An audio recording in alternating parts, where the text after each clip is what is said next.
Hello and welcome to the Wasi educational academy. आज हम लोग क्लास 10th का साइंस का जो आज वीकली टेस्ट हुआ उसका आंसर की के बारे में देखें।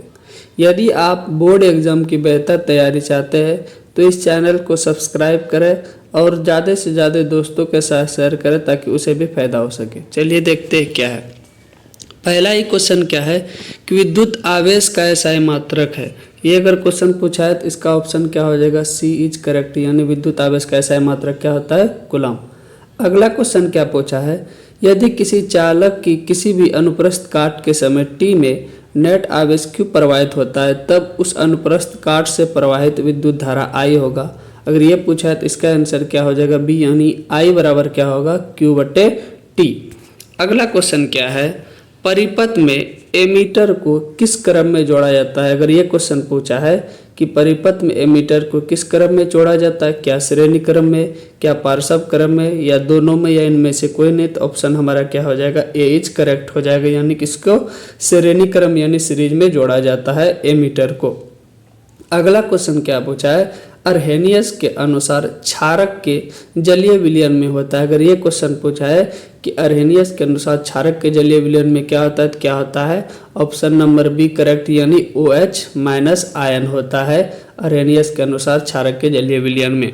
अगला क्वेश्चन देखते हैं क्या है, जल की अस्थायी कठोरता को हटाने के लिए किस सोडियम यौगिक का उपयोग किया जाता है। अगर ये क्वेश्चन पूछा है कि जल की अस्थायी कठोरता को हटाने के लिए किस सोडियम यौगिक का उपयोग करते हैं तो किसका करते हैं, option number B sodium carbonate का करते हैं। अगला क्वेश्चन क्या पूछा है, साधारण नमक का रासायनिक सूत्र पूछा है कि जो साधारण नमक है जो हम लोग खाते हैं उसका रासायनिक सूत्र क्या होता है, यानी ऑप्शन नंबर बी NaCl।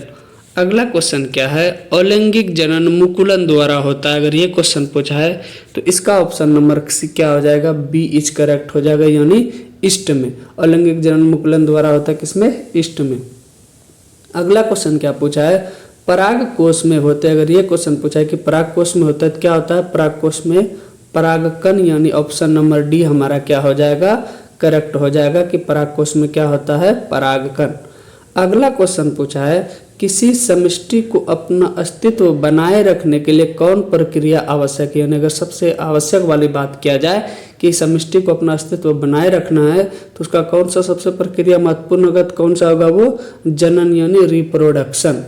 अगला क्वेश्चन क्या है, 10वां नंबर क्वेश्चन है कि किसकी प्रतिकृति का बनना जनन की मूल घटना। अगर ये क्वेश्चन पूछा है किसकी प्रतिकृति का बनना जनन की मूल घटना है तो किसका है, DNA का, यानी ऑप्शन नंबर ए हमारा क्या हो जाएगा, करेक्ट। अब यहाँ क्या है, पहले अभी सिर्फ ऑब्जेक्टिव पूछा जाता, आज क्या क्या है, थोड़ा सा अलग क्या है, जो जिस तरह का सवाल आपके बोर्ड एग्जाम में पूछे जाएंगे ऑब्जेक्टिव प्लस ऑब्जेक्टिव दोनों उसी से है। क्या है, पहला क्वेश्चन है कि विद्युत धारा की परिभाषा लिखा है, इसका एसआई मात्रक क्या है। तो ध्यान देना, ये सब चीज़ हम पहले पढ़ा चुके हैं, लेकिन अगर बात किया जाए कि विद्युत धारा की परिभाषा है तो देखना है, सुनना है ध्यान से। किसी चालक या परिपथ में एकांक समय में प्रवाहित होने वाले विद्युत आवेश को विद्युत धारा कहते हैं। अगर इसका एसआई मात्रक का बात किया जाए तो इसका एसआई मात्रक क्या होता है, एम्पियर होता है। अगला क्वेश्चन 12वां नंबर क्या है, क्वेश्चन मुकुलन क्या है, इस विधि द्वारा हाइड्रा में जनन को समझाया। अगर ये क्वेश्चन पूछा है तो इसका आंसर क्या होगा, हाइड्रा में मुकुलन में एक छोटी कली शामिल होती है जो इसके मूल हाइड्रा से इसकी कोशिकाओं के बार बार मायोटिक विभाजन के माध्यम से क्या होता है, विकसित होता है। अगला क्वेश्चन अगर बात किया जाए, क्या क्वेश्चन पूछा है 13 नंबर कि धोने का सोडा यानी जिसे धावन सोडा, उसका 3 महत्वपूर्ण उपयोग बताइए। तो ध्यान देना, इसका 3 महत्वपूर्ण उपयोग क्या क्या हो सकता है।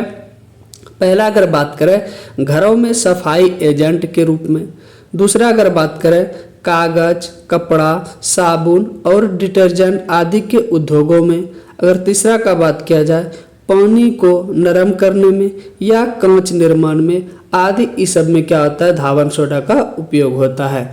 अगला क्वेश्चन जिसे 14 नंबर क्वेश्चन का बात किया जाए तो क्या है 14 नंबर क्वेश्चन में, माँ के शरीर में गर्भस्थ भ्रूण को पोषण कैसे प्राप्त होता है। अगर ये क्वेश्चन पूछा है तो क्या है कि भ्रूण को माँ के रुधिर से हो पोषण मिलता है। कहाँ से मिलता है, माँ को, भ्रूण को माँ के रुधिर से यानी खून से क्या मिलता है, उसको पोषण मिलता है।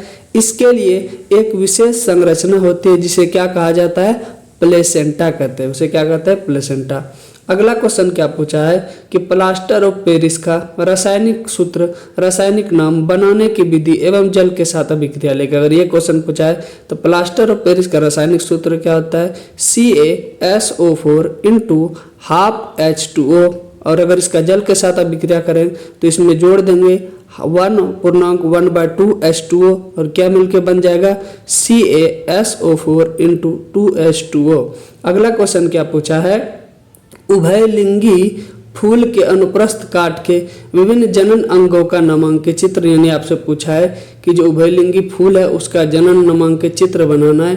तो इसी तरह आपके बोर्ड एग्जाम में भी सवाल आएंगे और यहाँ भी जिस तरह आपको दिख रहा है कि सवाल 2 नंबर वाला भी है, 3 नंबर वाला भी है और 5 नंबर वाले भी सवाल है। तो उम्मीद करते हैं आपको समझ में आ रहा होगा। यदि आप विस्तार पूर्वक अध्ययन करना चाहते हैं तो हमारे चैनल को सब्सक्राइब करें, वहाँ चैप्टर बाय चैप्टर आपको समझाया जा रहा है। और यदि आप और अच्छा से तैयारी चाहते हैं तो इस चैनल को सब्सक्राइब करें ताकि आपका बोर्ड एग्जाम का बेहतर से तैयारी हो। Thank you.